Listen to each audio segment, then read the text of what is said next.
성부와 성자와 성령의 이름으로 아멘.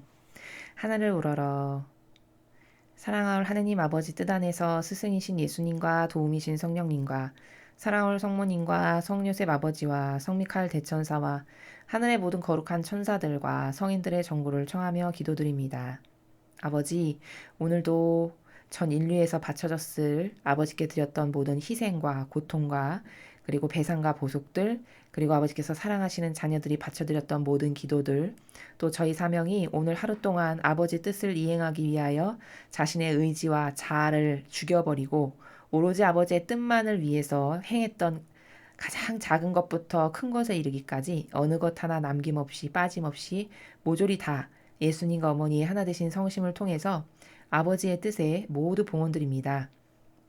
아버지, 이 모든 희생과 고통과 기도와 갈망과 열정과 아버지를 사랑하는 마음, 그 모든 소중한 그리고 가장 아름다운 것들만을 아버지께 드리기 위한 저희의 이 모든 의지를 너그러이 받아주시어 오늘도 아버지께서 전 세계에서 특히 아버지께서 사랑하시는 그 높은 직함과 권한을 부여하셨으나 그것을 악의 도구로 전락시켜버려서 아버지께 많은 배은망덕과 모욕만을 드리는 그 사악한 악이 저지르는 모든 죄악을 아버지께서 용서해주고 싶으신 마음이 드실 수 있을 만큼 차고 넘치는 그런 배상과 보속과 희생과 고통으로 모두 바쳐드리오니 아버지 너그러이 받아주시옵소서.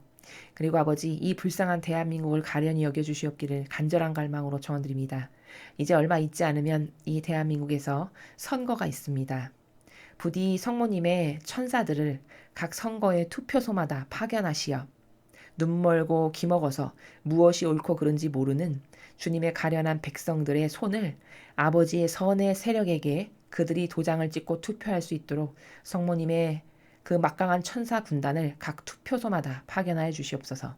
그래서 어떤 조작도 속임수도 이번 선거에서 일어나지 못하도록 주님의 거룩한 천사들이시여 그리고 하늘의 거룩한 성인 성녀와 거룩한 이들이시여 그 어떤 마귀적 행위도 이번 선거에서 절대로 일어나지 못하도록 철저히 막아주시옵기를 특별히 성모님의 성심에 모두 간언드리고 청언드리며 맡겨드리고 봉헌드립니다. 어머니 불쌍히 여기시어 도와주시옵소서. 이 모든 기도 우리 주 그리스도를 통하여 비나이다. 아멘. 성부와 성자와 성령의 이름으로 아멘. 안녕하십니까? 하나님의 뜻 선교회 윤피아 수녀입니다. 벌써 성주간 화요일이 되었습니다. 오늘은 여러분께서 아버지를 위해서 그리고 예수님과 성모님을 사랑하는 마음으로 어떤 희생과 고통을 기꺼이 받아들이고 끌어안으셨는지 한번 곰곰이 잘 생각해 보시기 바랍니다. 만일 오늘 아버지와 예수님과 어머니를 위해서 그분들의 고통을 덜어드리기 위해서 우리는 사랑하는 자녀고 또 마땅히 그 소중한 것들을 드려야 될 또 피조물로서 만일 여러분의 마음에 흡족할 만큼 아버지나 예수님과 성모님께 고통이나 배상과 보속을 드린 것이 없다면 내일은 오늘보다 더 큰 희생과 고통과 배상과 보속을 많이 드려야지. 이런 다짐을 하시면서 그래서 아버지께 기쁜 사랑과 기쁨을 많이 드리는 그런 자녀들이 되기를 저도 축복하면서 오늘 주시는 말씀 함께 보시겠습니다. 2020년 4월 7일 성주간 화요일입니다. 제1독서 이사야서 49장 1절에서 6절까지의 말씀입니다.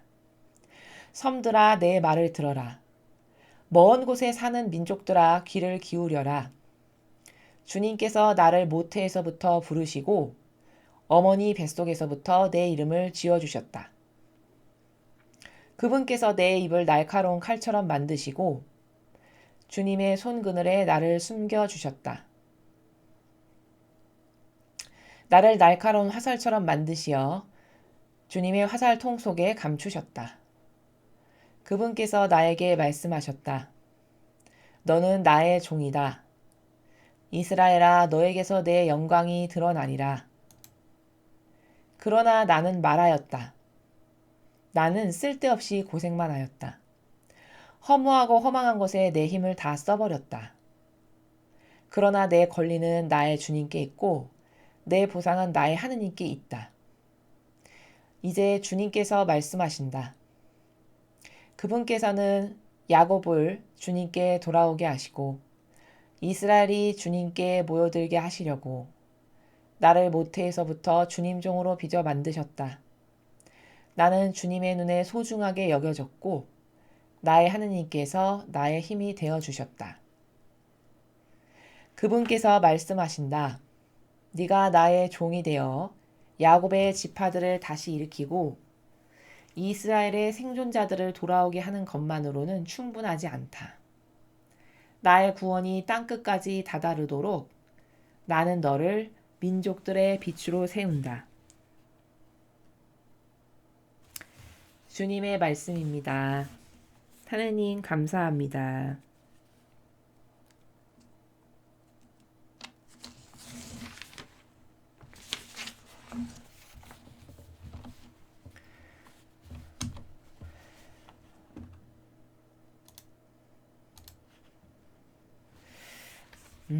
여러분, 어제에 이어서 여러분께서는 지금 이사야서를 함께 공부하고 계십니다.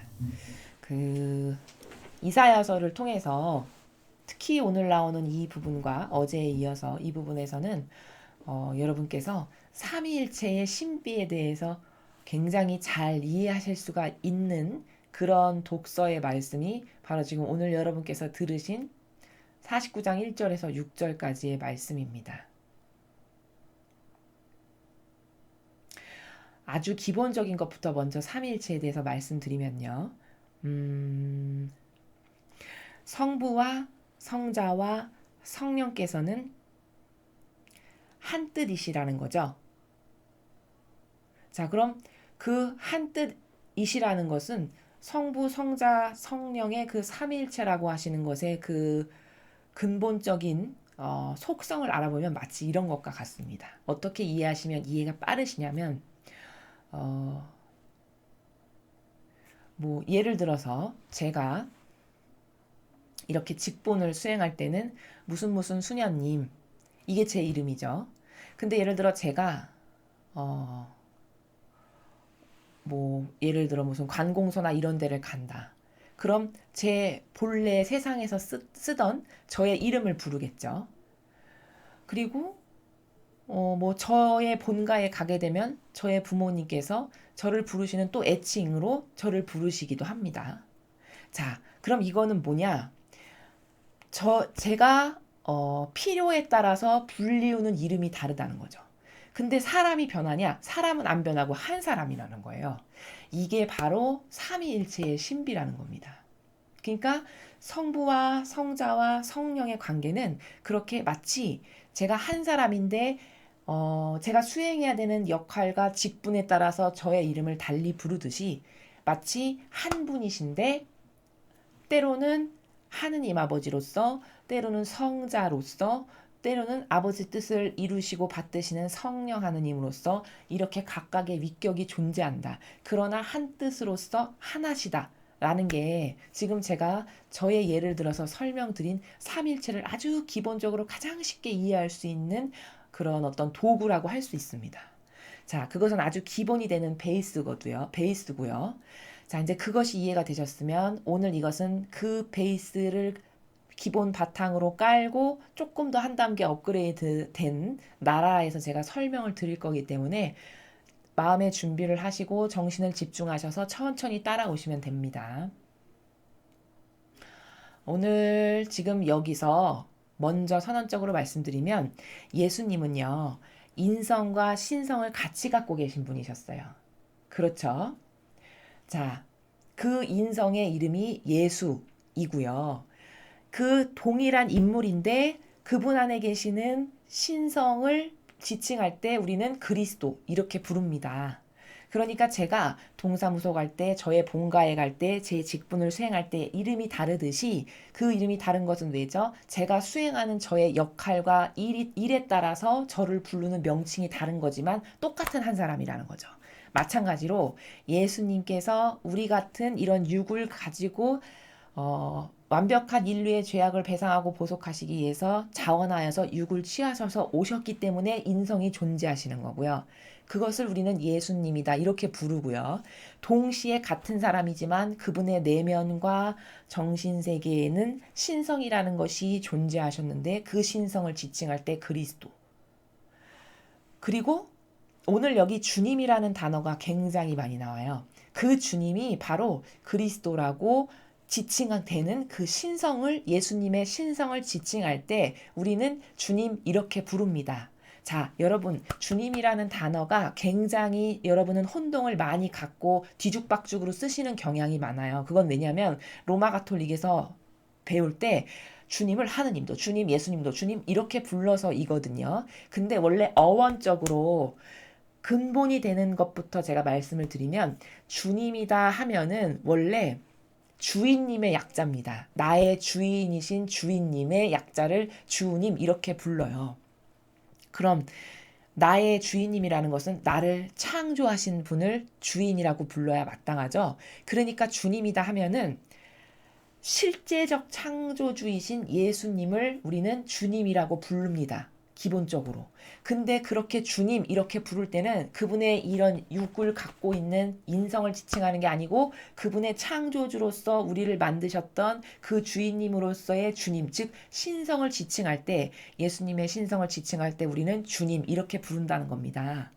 성경을 여러분 한번 궁금하시면 이렇게 오늘 이 강의가 끝나고 잘 찾아보십시오. 예수님은 보통 아버지를 부르실 때 아버지, 뭐 하느님 이렇게 부르시지, 예수님께서 아버지를 부르실 때 주님 이렇게 부르는 경우가, 글쎄요, 저는 성경에서 완벽하게 못 봤다라고는 장담할 수 없지만 거의 보지 못했습니다. 그러니까 여러분이 성경에서 주님 이렇게 쓰여 있는 단어를 보시면 그것은 어떻게 이해를 해야 맞는 거냐면, 아, 이것은 예수님의 신성, 우리를 창조하신 창조주로서의 그 신성을 지칭할 때 주님, 주인이신 분이다 해서 주님 이렇게 부르는 거구나, 이렇게 이해하시면 그게 맞는 개념이라는 겁니다. 그럼 또 이런 의문이 들 수 있어요. 창조주가 왜 예수님이야? 아버지가 창조주시지? 이런 의문이 드실 수 있죠. 자, 그것에 대한 오해를 정리하면 또 이렇게 정리할 수 있어요.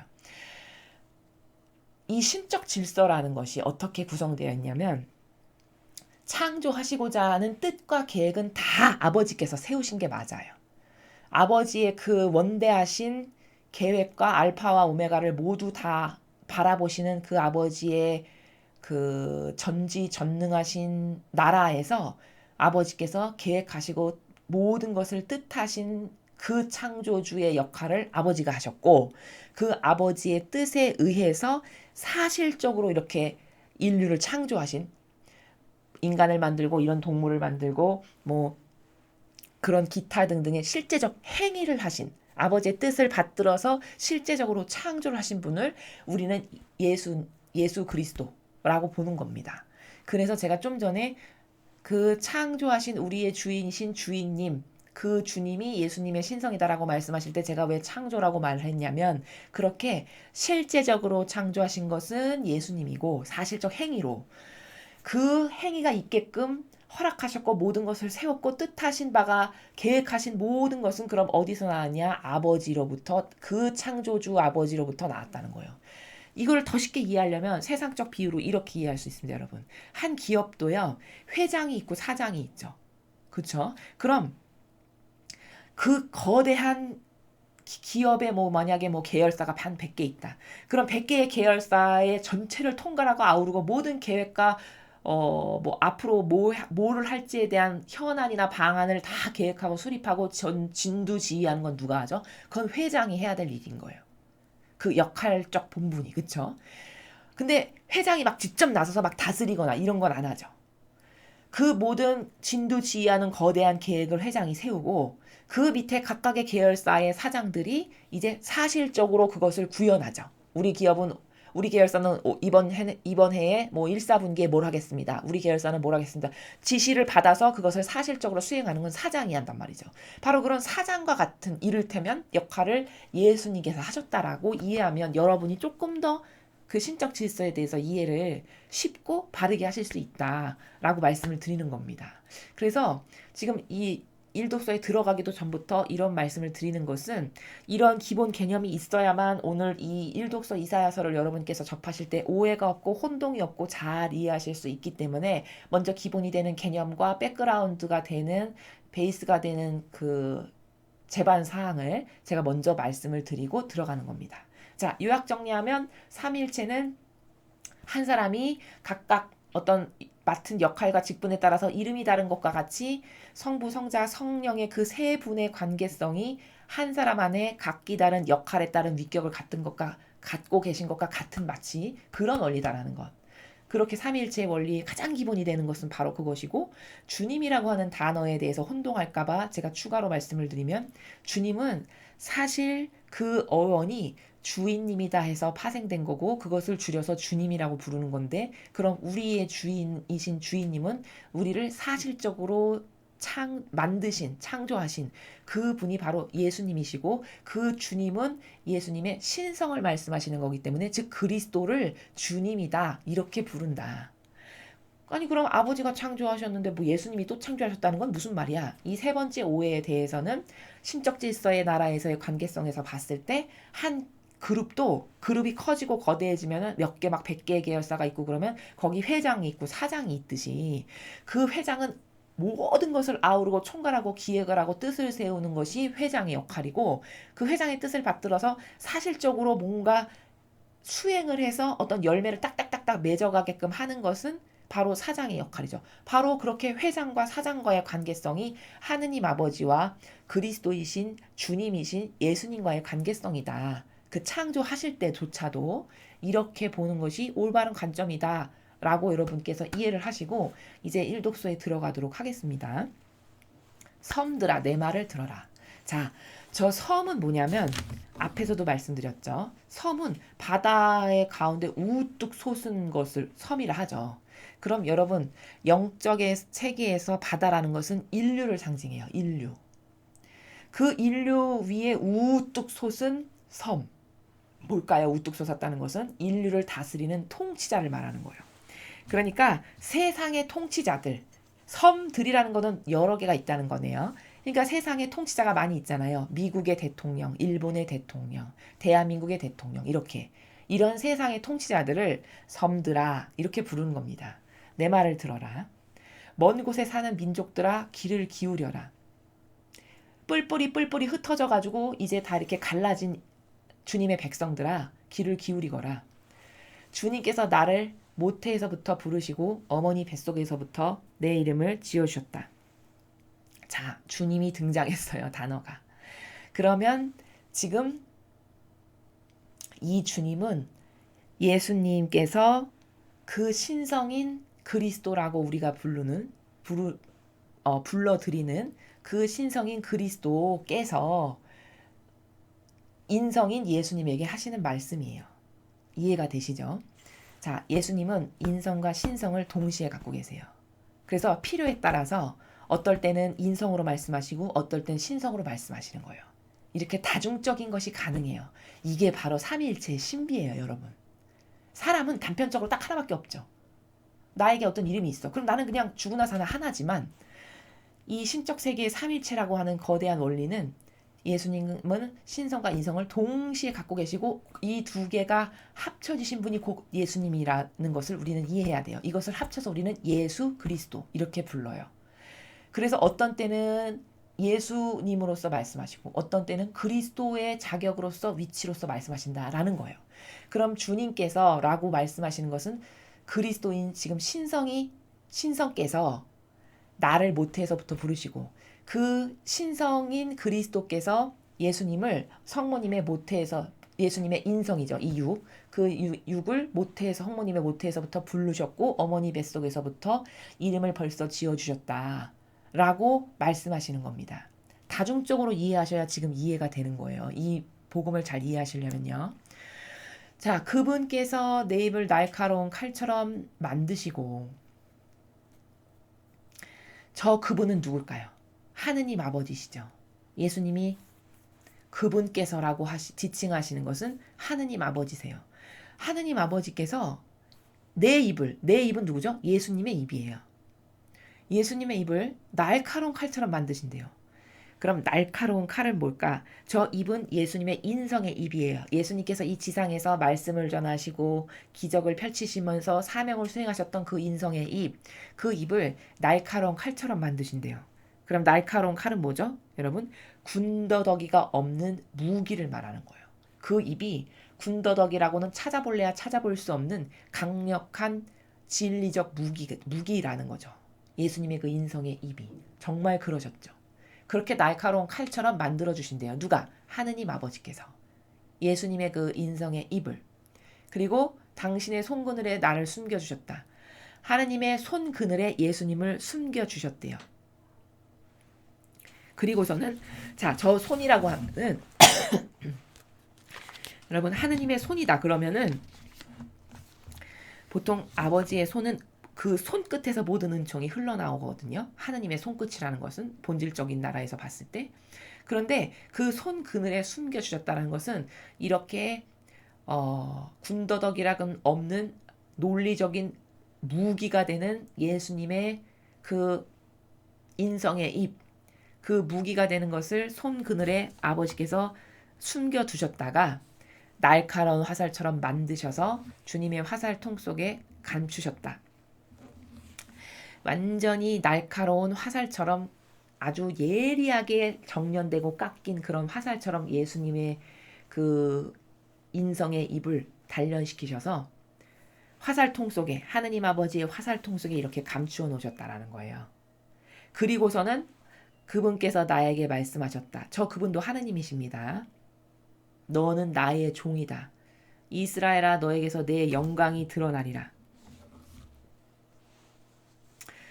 하느님께서 예수님에게 말씀하시기를 너는 나의 종이다. 이거 이미 지상에서도 선포하셨죠. 어디서 선포하셨죠? 세례 받으실 때 예수님께서 비둘기가 한 쌍 날라오면서 이는 내가 사랑하는 아들 내 맘에 드는 아들이니 너희는 그의 말을 들어라. 바로 이렇게 다 이 지상에서도 이미 표징으로서 다 보이셨죠. 그것을 밝히시는 거예요. 너는 나의 종이다. 아버지께서 말씀하시는 거고 이스라엘아 너에게서 내 영광이 드러나리라. 예수님에게서 아버지의 영광이 드러나게 될 것이다 라고 말씀하시는 것이죠. 그러나 나는 말하였다. 나는 쓸데없이 고생만 하였다. 저 나는 누구죠? 예수님을 말씀하시는 거죠. 나는 말하였다. 나는 쓸데없이 고생만 하였다. 허무하고 허망한 것에 내 힘을 다 써버렸다. 여러분 저 나는 말하였다라고 하고 따옴표에서 말씀하시는 저것은 예수님의 인성입니까? 신성입니까? 예수님의 인성이시죠. 예수님의 인성은 진짜 쓸데없는 헛고생만 한 것처럼 보이는 거예요. 지금 작금의 우리나라에 펼쳐진 현실을 보십시오. 쓸데없는 헛고생만 한 것처럼 보이죠. 열매가. 그쵸? 우리나라만 그런가요? 다른 유럽이나 미국이나 지금 전 세계에 펼쳐져 나가 있는 이 악의 소굴이 되어 있는 이 전 인류의 그 현재 상태를 보십시오. 현재 상태적 결과로서 맺은 열매를 보세요. 정말 쓸데없이 고생만 하고 허무하고 허망한 것에 힘을 다 써버린 상태인 것을 우리도 알 수 있죠. 벌써 예수님은 이 미래에 이렇게 될 것을 알고 내다보시고 그분의 인성께서 자신의 인성이 이렇게 허무하고 쓸데없는 짓만 하는 낭비만 하게 되었구나 라고 고백하시는 거예요. 예수님의 인성이. 그러나 내 권리는 나의 주님께 있고 내 보상은 나의 하느님께 있다. 그렇지만 내 인성은 이렇게 다 쓸데없는 것고 허망한 것에 힘을 다 써버렸지만 내 권리는 나의 주님께 있고 여러분 저 부분을 잘 이해하셔야 됩니다. 내 권리는 내는 예수님을 말씀하시는 것이죠. 나의 권리는 나의 주님께 있대요. 그럼 이거는 뭘까? 예수님의 지금 인성께서 자신의 신성을 두고 하시는 말씀이에요. 저 주님은 제가 서두에 말씀드렸죠. 예수님의 신성, 즉 그리스도를 부를 때 우리는 주님이다 이렇게 부른다고. 그럼 이 나의 이렇게 허무하고 허망한 것에만 힘을 다 써 보이는 것 같은 이런 열매 없는 짓만 한 것 같은 이런 일이 결과론적으로 펼쳐졌지만 그렇지만 내 권리는 누구에게 있다? 그 신성인 나의 인성이 즉 예수님이라고 하는 인성께서 자신의 그 신성에게 권리가 다 있다. 라고 말씀하시는 거예요. 그리고 보상은 누가 해주신다? 이렇게 고생하고 희생과 고통과 모욕과 배상과 보속과 치욕한 당하신 이 모든 것에 대한 보상은 누가 해주신다? 나의 하느님, 아버지께서 그 보상은 나에게 다 해주실 것이다. 이렇게 말씀하시는 겁니다. 이제 주님께서 말씀하신다. 여전히 주님께서 말씀하신다. 예수님의 신성이 말씀하시는 거예요. 그분께서는 야곱을 당신께 돌아오게 하시고 이스라엘이 당신께 모여들게 하시려고 나를 모태에서부터 당신 종으로 빚어 만드셨다. 자, 아버지께서 야곱과 이스라엘을 다시 돌아오게 하시려고. 그러면 저것은 지금 사라져버리고 없는 이스라엘과 12지파의 우두머리 격인 야곱을 말하는 건가요? 아니죠. 그렇게 유물론적인 게 아니고 그 아버지께서 축복하시고자 해서 맨 처음에 세우셨던 바로 그 야곱과 이스라엘이라고 하는 거기로부터 이어져 내려온 세력. 그쵸? 멸망한 것처럼 보일지라도 아버지의 그 축복을 맨 처음에 받았던 그 아버지의 자녀들, 그 자녀들을 야곱과 이스라엘이라고 표현하신 거예요. 그러나 지금은 뿔뿔이 흩어졌고 고통과 핍박 가운데 이 진리가 없는 세상에서 살아가고 있는 이들, 바로 우리와 같은, 여러분과 같은 세력을 말하는 거죠.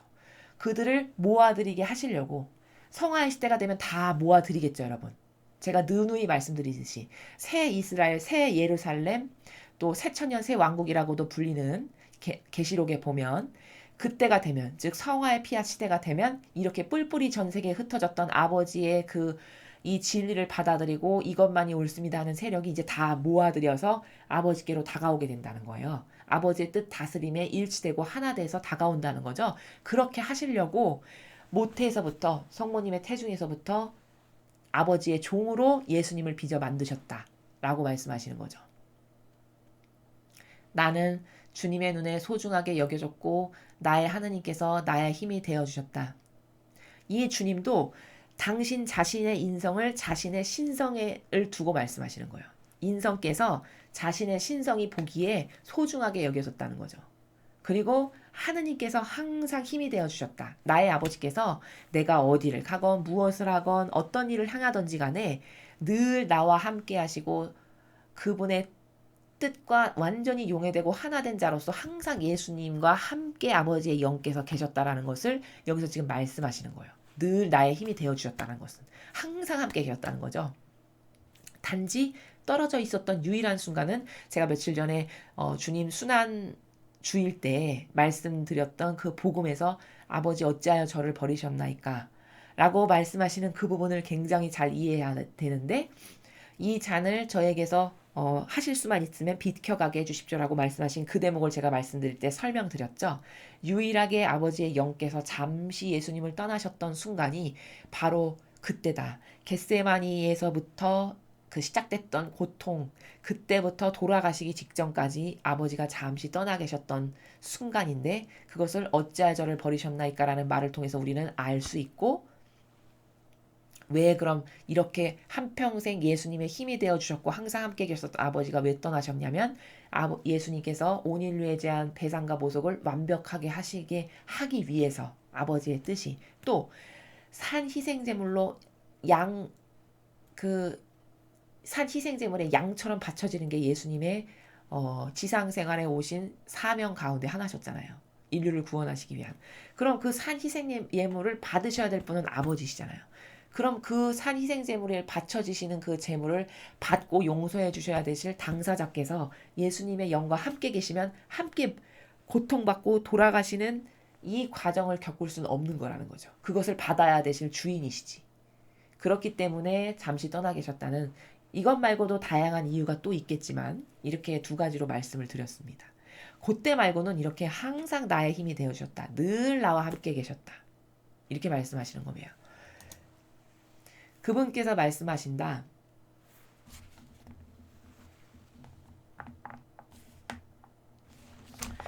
네가 나의 종이 되어 야곱의 지파들을 다시 일으키고 이스라엘의 생존자들을 돌아오게 하는 것만으로는 충분하지 않다.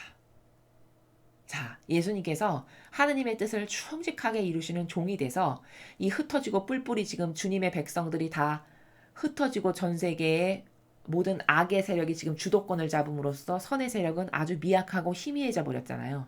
그렇게 뿔뿔이 흩어진 하느님의 뜻 진리를 사랑하는 주님의 남은 잔존 백성들, 그 백성들을 다시 모으고 일으키고 아버지 뜻으로 돌아오게 하는 것만으로는 충분치 않다. 나의 구원이 땅끝까지 다다르도록 나는 너를 민족들의 빛으로 세운다. 자, 민족들의 빛으로 세운다가 뭐냐? 예수님이 이 지상에서 오셔서 이루신 아버지의 뜻을 행하신 기원이자 모범이셨어요. 그쵸? 첫 번째 기원이자 유일한 모범. 자, 그분이 행하신 그 유일한 첫 번째 기원이고 모범이 즉 빛이에요. 예수님께서 이 지상에 오셔서 인성 가운데 신성으로 행하신 모든 것이 다 아버지의 뜻을 완벽하게 수행하신 빛이란 말이죠. 근데 그 예수님의 그 모든 모범과 기원이 됐던 정신과 가르침과 카리스마와 이 모든 것들을 민족들의 빛으로 세우신다는 거예요. 자, 그럼 여러분 요 문구를 잘 이해하려면 이 앞에 보십시오. 나는 허무하고 허망한 것에 내 힘을 다 나는 쓸데없이 고생만 하였다. 허무하고 허망한 것에 내 힘을 다 써버렸다. 이렇게 말씀하셨어요. 그럼 이건 뭐죠? 아무 열매도 맺은 것도 없고 실패했다라고 고백하시는 거잖아요. 이것은 예수님의 인성을 두고 겉으로 봤을 때 실패하고 패배하고 망한 자처럼 보였잖아요. 실제로 그 시대도. 그것을 두고 말씀하신 거예요. 근데 후미에 가니까 여기선 이렇게 실패하셨다라고 말씀하셨는데 그게 아니야. 땅 끝까지 다다르도록 나는 너를 민족들의 빛으로 세운다. 이건 모순되는 말이죠. 앞에 실패해서 나는 허망한 것에 모든 것을 다 써버렸다는 것은. 그러니까 이건 어떻게 이해해야 맞는 것이냐. 앞에 그 나는 실패하고 허망하고 쓸데없는 것에만 힘을 다 써버렸다라고 말씀하시는 것은 그 예수님의 인성께서 나의 인성이 이렇게 마치 패망한 자 같고 실패한 것 같고 보니까 열매도 하나도 없고 이 꼬라지고 제자들은 다 떠나고 배신하고 뭐 이런 기타 등등 기타 등등. 그리고 지금 우리의 시대까지도 다 바라보시고 말씀하시는 것처럼 지금 우리나라나 수많은 인류의 상황을 보면 진짜 망한 것처럼 보이잖아요. 망하기 직전으로.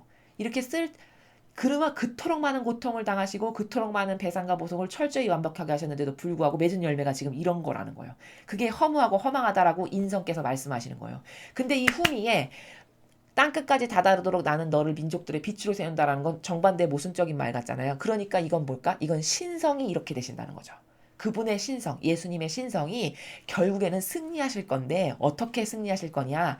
아버지께서 민족들의 빛으로 예수님의 그 신성께서 하신 모든 일을 세우셔서 이제 그 예수님의 신성을 이어나갈 세력이 사람 눈에는 끊어진 것 같이 보이잖아요. 그러나 아니라는 거예요. 그분의 정신을 이어받은 12명의 제자들이 있었고 그리고 우리와 같은 세력 이렇게 주님의 진리만이 옳습니다. 맞습니다. 이것만이 타당합니다. 이것만이 세상의 기준이 돼야 되고 중심이 돼야 됩니다라고 외치고 부르짖으며 그렇게 살기를 갈망하는 우리와 같은 여러분과 같은 세력 이 세력이 예수님의 이 신성의 대를 잇는 계승하는 그런 세력들이라는 거예요. 그러니까 민족들의 빛으로 세우신 것이 끊어진 것이 아니라 지금 대를 이어서 진행 ing 중에 과정 중에 있는 거다.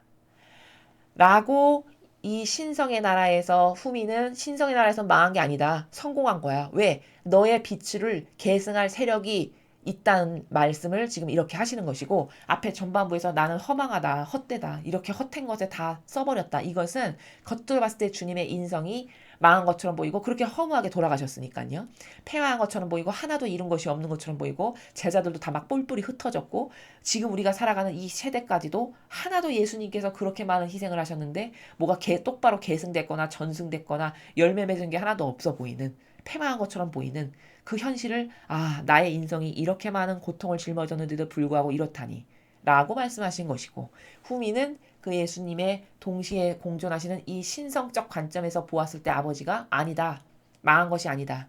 너의 나의 뜻을 수행했던 그 너의 신성의 모든 모범이 그 기원을 나는 빛으로 세울 거다. 그리고 너의 빛은 끊어진 게 아니다. 왜? 너의 빛의 그 정신을 계승한 12명의 사도가 있었고 그 중간에 다 죽은 것처럼 보였고 이 싹은 완전히 없어진 것처럼 사람 눈에는 보였지만 우리와 같은 여러분과 같은 이 진리를 믿는 또 다른 수많은 세상에 잔존되어 있는 소규모의 마라나타 메시지에서 아버지께서 맨날 말씀하시죠. 나의 남은 소수의 자녀들아. 바로 그 세력. 그런 세력을 통해서 빛으로 세우고 퍼져나가게 할 것이다. 라는 것을 지금 후미에서 말씀하신 것이다. 이겁니다. 그래서 이 이사야서가 삼위일체의 그 근원, 원리를 이해하기에 가장 좋은 텍스트이고 테마예요. 사실은. 이사야 예언자는 그 사명적으로도 예수님이 어떤 분이시고 어떤 사명을 지상에서 수행하실 거고에 대해서 쓰신 분이거든요. 그분의 사명이, 이사야 예언자의 사명이. 그래서 전부 보면 이사야 예언서는 뭐 주님이 와서 뭐 공정과 정의를 펼치실 거고 이분은 어떤 분이시고 마치 예수님의 사명을 보고 적은 사람보다도 더 세밀하고 상세하게 적었어요. 보지도 못하신 분인데 예수님 탄생하시기도 훨씬 수백 년 전의 분이신데도 불구하고 이렇게 마치 본 사람보다도 더 상세하고 디테일하게 적으셨단 말이죠. 하느님께서 주신 빛으로 적으신 거죠. 그런데 이 이사야서를 통해서 아까 제가 설명드렸듯이 삼위일체의 관계성에 대해서 여러분은 잘 디테일하게 이해하실 수가 있다라는 거예요. 그러니까 아까 뭐 주님이라고 반복돼서 나오는 부분은 예를 들어 뭐 한 사람이지만 저의 명칭이 여러 가지가 있듯이 예수님도 어떨 때는 이렇게 인성으로 말씀하시고 또 어떤 본질의 나라나 창조에 관련된 거나 이런 것을 말씀하실 때는 주님인 내가 뭐 이런 식으로 주님인 내가 블라블라블라 이런 식으로 이렇게 그리스도이신 창조주이신 신성으로서 말씀하시는 이 두 가지의 나라를 다중적으로 다 갖고 계시다. 이게 삼위일체론의 근본적 원리예요, 여러분. 아까 제가 서두에 말씀드린 것처럼 그런 관점으로 이 오늘의 복음을 이해하시면 조금 더 깊이 삼일체가 이런 나라였어. 그 유물론적인 인간의 관점으로서는 잘 이해가 안 가는. 왜냐면 동시적이고 다중적이니까. 그래서 그것을 잘 아까 제가 예시를 든 것처럼 저에 대한 뭐 동사무소나 이런 예시, 그다음 회장과 뭐 사장과의 관계성의 예시 이런 것을 통해서 여러분이 좀 보시면 좀 더 이해가 잘 되실 수 있을 것이라고 생각이 됩니다. 자, 다음으로 오늘의 복음을 보시겠습니다. 요한복음 13장 21절에서 33절, 36절에서 38절까지 말씀입니다. 주님 영광 받으소서. 그때 제자들과 함께 식탁에 앉으신 예수님께서는 마음이 산란하시어 드러내놓고 말씀하셨다. 내가 진실로 진실로 너희에게 말한다. 너희 가운데 한 사람이 나를 팔아넘길 것이다. 제자들은 누구를 두고 하시는 말씀인지 몰라 어리둥절하여 서로 바라보기만 하였다. 제자 가운데 한 사람이 예수님 품에 기대어 앉아 있었는데 그는 예수님께서 사랑하시는 제자였다. 그래서 시몬 베드로가 그에게 고갯짓을 하여 예수님께서 말씀하시는 사람이 누구인지 여쭤보게 하였다. 그 제자가 예수님께 더 다가가 주님, 그가 누구입니까? 하고 물었다. 예수님께서는 내가 빵을 적셔서 주는 자가 바로 그 사람이다. 하고 대답하셨다. 그리고 빵을 적신 다음 그것을 들어 시몬 이스카리옷의 아들 유다에게 주셨다. 유다가 그 빵을 받자 사탄이 그에게 들어갔다. 그때 예수님께서 유다에게 말씀하셨다. 내가 하려는 일을 어서 하여라. 식탁에 함께 앉은 이들은 예수님께서 그에게 왜 그런 말씀을 하셨는지 아무도 몰랐다. 어떤 이들은 유다가 돈 주머니를 가지고 있었으므로 예수님께서 그에게 축제에 필요한 것을 사라고 하셨거나 또는 가난한 이들에게 무엇을 주라고 말씀하신 것이려니 생각하였다. 유다는 빵을 받고 바로 밖으로 나갔다. 때는 밤이었다. 유다가 나간 뒤에 예수님께서 말씀하셨다. 이제 사람의 아들이 영광스럽게 되었고 또 사람의 아들을 통하여 하느님께서도 영광스럽게 되셨다. 하느님께서 사람의 아들을 통하여 영광스럽게 되셨으면 하느님께서도 몸소 사람의 아들을 영광스럽게 하실 것이다. 이제 곧 그를 영광스럽게 하실 것이다.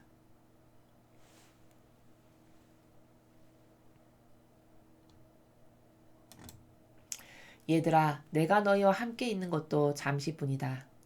너희는 나를 찾을 터인데 내가 유다인들에게 말한 것처럼 이제 너희에게도 말한다. 내가 가는 곳에 너희는 올 수 없다. 시몬 베드로가 예수님께 주님, 어디로 가십니까? 하고 물었다.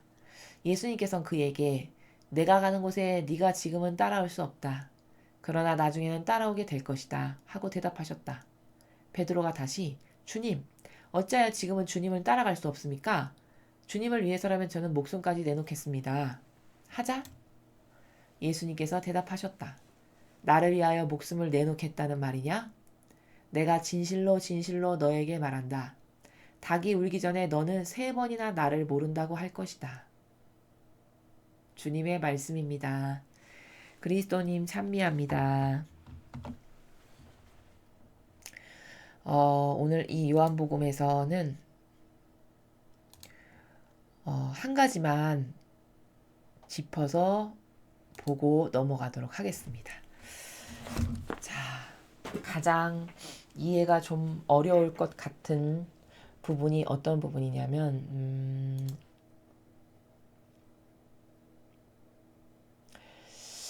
예수님께서 묻지도 않았는데 먼저 드러내놓고 말씀하기 시작하셨어요. 너희 가운데 한 사람이 나를 팔아넘길 것이다. 이렇게 먼저 말문을 열고 먼저 선언적으로 선포를 하셨어요. 자, 그럼 예수님이 이렇게 먼저 드러내놓고 말씀하시고 선포하신 그 나라의 그분의 성심의 상태, 예수님의 성심의 상태, 어떤 마음이셨고 왜 저렇게 먼저 선언적으로 선포하셨고 저때 예수님께서 가지셨던 그 성심의 마음의 나라나 정신세계의 나라는 어떠셨을까? 이것을 우리가 좀 살펴봐야 될 필요가 있다는 거죠. 왜 드러내놓고 먼저 말씀하셨는가? 자, 지금 이런 상황입니다, 여러분.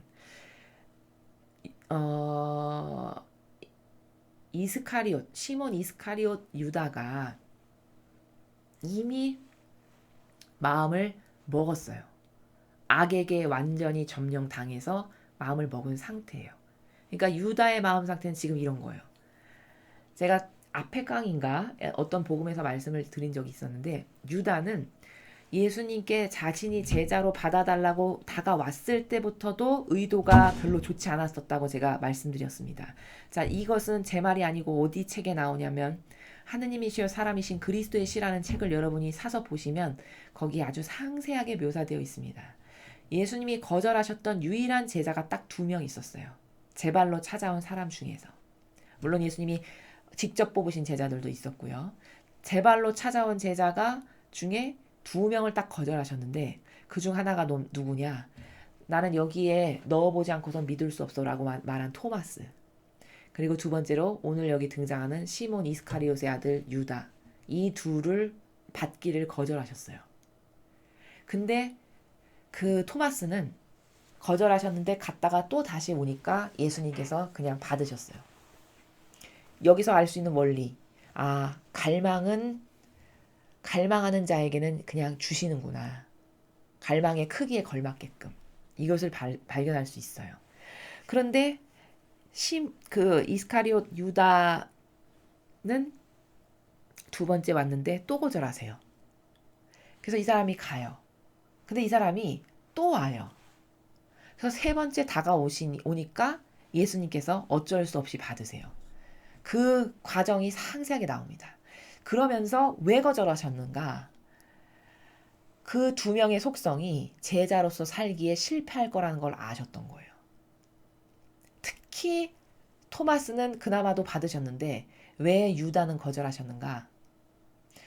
유다가 갖고 있는 속성이 굉장히 다른 제자들하고는 다르게 도시적인 곳에서 살았고 굉장히 빠릿빠릿하고 정서도 좀 세련된 다른 무식한 어부 뭐 이런 사람들이었잖아요. 베드로나 뭐 다른 제자들은 막 열성당원, 혁명당원 막 이랬고.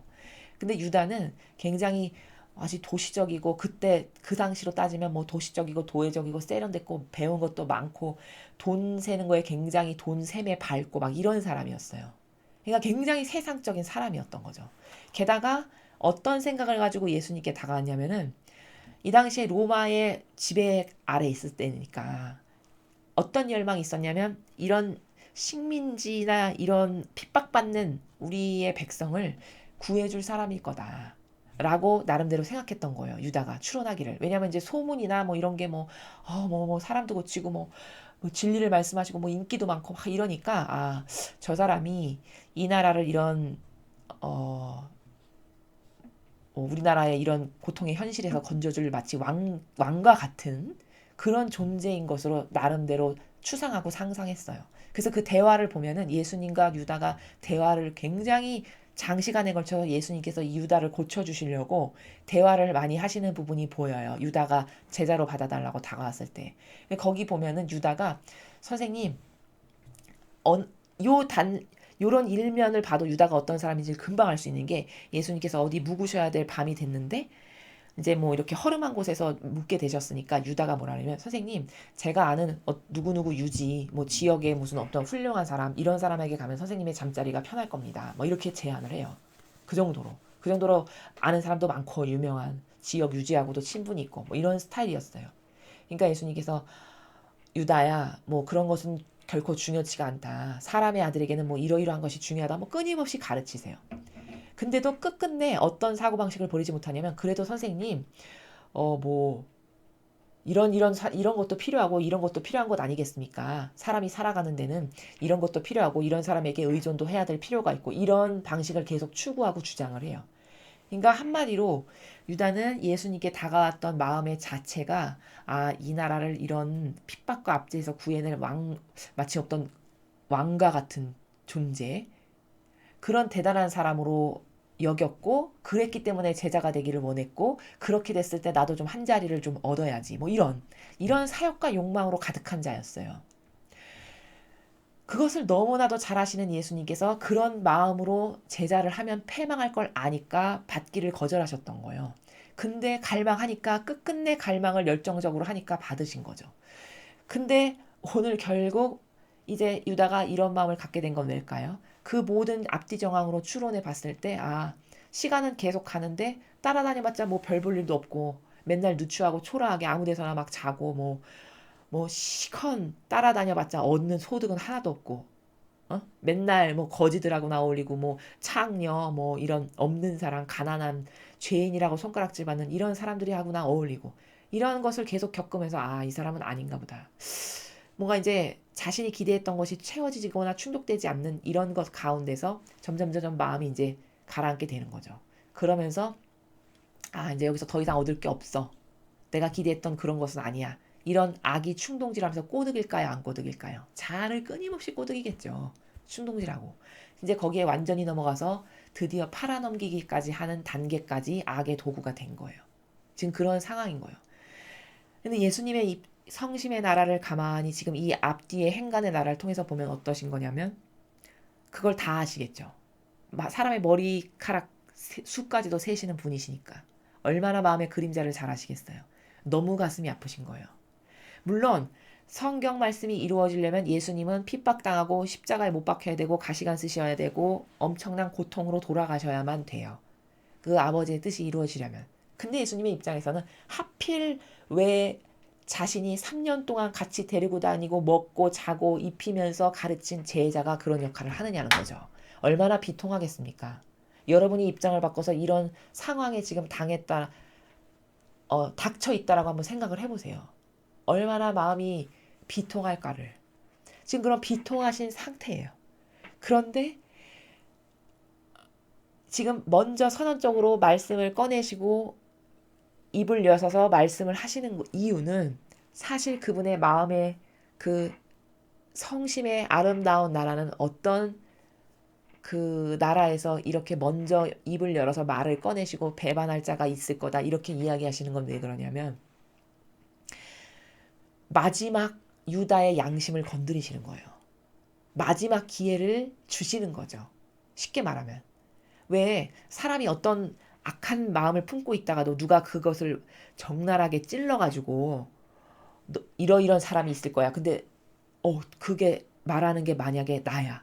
그럼 아직 그래도 일말의 여지가 있다면 마귀밥이 대기 99%인데 그래도 1%의 여지가 있다면 그 말을 듣고 양심이 반향을 해서 양심의 꺼리낌이 있어서라도 혹시 안 할 수도 있는 그 일말의 기대와 희망을 가지시고 먼저 입을 열어서 말씀을 하시는 바로 지금 그런 나라다라는 겁니다. 그러니까 이거는 더 섬세하고 디테일하게 들어가면 사실은 사랑의 나라예요. 그 영혼이 반드시 저 일을 하면은 쟤는 지옥 가고 패망하고 멸망해서 죽을 건데 그것을 너 어떻게 그럴 수가 있냐? 내가 3년이나 내가 먹여주고 재워주고 길러주고 이렇게 했는데 어떻게 나를 이렇게 안 하시겠죠? 인간처럼 저급하게. 그것은 예수님의 신성과 그분의 정신세계에 절대 어울리지도 않고 올바른 방법도 아니고요. 그래서 그 마지막 죄악으로 끌려가고 있는 제자를 안타깝게 바라보시는 그분의 갈갈이 찢어지시는 성심의 고통의 마음이 마지막으로 애원하고 호소하시는 나라다라는 겁니다. 이렇게 말을 하면 혹시라도 남아있는 1%의 유다가 가지고 있는 그 여지를 건드리셔서 그 유다가 혹시 회개하고 뉘우쳐서 내가 잠시 정신이 나갔구나 이러면 안 되지 라고 해서 되돌릴 수 있을까 하는 마지막 기회, 마지막 사랑의 손을 내미시는 그 마지막 순간을 지금 여러분께서 보고 계신 거다라는 겁니다. 근데 끝끝내 유다는 이 예수님께서 내미신 사랑의 마지막 회개할 수 있는 기회를 과감히 뿌리치고 물리쳐버리고 예수님을 팔아넘기는 것에 가담하게 되죠. 그래서 우리 이 사고방식과 이 살아가는 정신세계가 저급한 우리와 같은 인간은 이런 예수님께서 이런 한 문장 한 문장을 말씀하시는 그 본질의 나라, 저 말씀을 왜 하셨을까라고 하는 본질의 나라를 정말 이해하기 어려울 때가 많은 것이 왜 그러냐? 이 정신세계가 너무 맞지 않아서예요. 갭이 너무나도 커서. 지금 예수님은 드러내놓고 그러니까 저급한 사람은 이것마저도 어떻게 이해할 수 있는 사람조차도 있냐면요. 아니 그 사람들 앞에서 저렇게 악한 애가 있다라고 마지막으로 쉽게 말하면 고발하는 거야. 뭐야? 이렇게 볼 사람의 수준까지도 있는 거예요. 이 나라를. 근데 이 고결한 나라가 뭔지 절대 인간은 다 깨달을 수도 없는 것이 이분은 사랑 자체셨다는 거예요. 사랑 덩어리 자체. 자신을 위해서는 일평생 단 하나도 자신을 위해서는 하신 것이 없으세요. 그럼 이 말을 왜 하셨을까? 야, 너희 중에 누가 나를 고발할 거니까 니네가 미리 알아서 걔를 좀 어떻게 해봐. 이런 의미로 하셨을까요? 정말 그런 저급한 생각을 하는 건 인간밖에 없다는 거죠.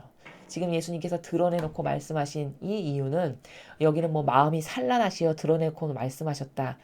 저 한 문장 안에 숨어있는 행간의 나라를 우리가 봐야 하는데 그것은 사랑 가득한 그분이 마지막 최후의 방법과 최후의 통첩으로 정말 가련하신 사실 속으로는 애걸하고 제발 그 길만은 가지 말아라 하는 마음에서 이렇게 유다에게 마지막으로 기회를 주시는 그 티끌만큼이라도 남아있는 그 양심을 좀 건드리셔서 그런 최악의 상황만큼은 지옥에 스스로 걸어가는 것만큼은 안 하게 하시기 위한 그런 마지막 예수님의 사랑의 정말 지극한 사랑의 마지막 노력을 우리가 지금 보고 있다라는 겁니다. 이 대목에 대해서 더 상세하게 알고 싶으시면은 우리 주 예수 그리스도의 순환의 시간들이라는 책이 있어요, 여러분. 그것은 예수님께서 이 24시간 동안 그 고통을 받으면서 순환을 하셨던 그 행적을 하나하나 발걸음 하나까지도 놓치지 않고 따라가면서 그때 어떤 마음과 어떤 정신세계에서 그 배상과 보석을 하셨는지를 아주 상세하게 기록한 책입니다. 거기도 보면은 유다야 제발 지옥만은 가지 말아라 이렇게 애원하시는 마음속으로 그런 부분이 있어요. 그런 것을 통해서만 봐도 예수님은 진짜 영혼 하나하나를 다 소중히 여기셨고 지극히 사랑하셨다라는 것. 영혼이 하나 패망하는 것은 즉 지옥을 가는 것은 온 우주 만물을 다 통틀어도 똑같은 영혼은 다시는 만들 수 없는 거기 때문에 엄청난 비통을 느끼시고 엄청난 아버지 입장에서는 손실이라고 여기실 만큼의 크나큰 희생인 거거든요.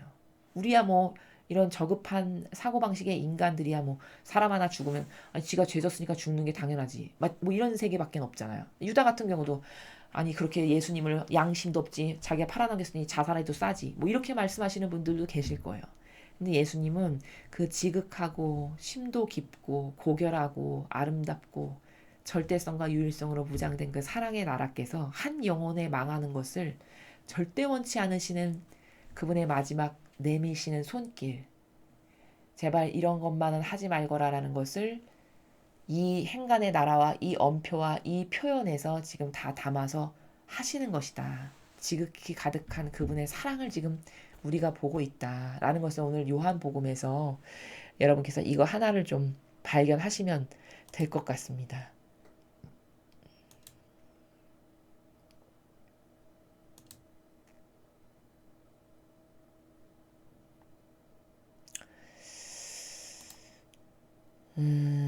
그리고 뭐 이렇게 나약한 제자들의 반향, 베드로 저렇게 장담을 하잖아요. 아, 절대 뭐 주님을 위해서는 저는 목숨까지 내놓겠습니다. 진짜 이 베드로 사도의 이런 반향을 통해서 우리는 이 나약한 인간의 속성이라는 것이 얼마나 이렇게 허무하게 한순간에 무너지는가를 보고 우리의 모습을 발견해야 돼요.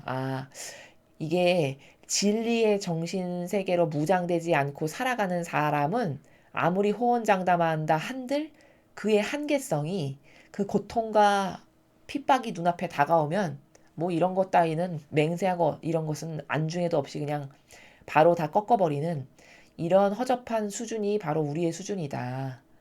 라는 것을 좀 깨닫고 발견해서 아, 그 인간의 그 자아라고 하는 것, 그 자아가 끊임없이 충동질을 시키는 그 사욕과 욕망이라고 하는 거 있죠. 오늘 유다가 사욕과 욕망 때문에 망한 거잖아요, 결국에는.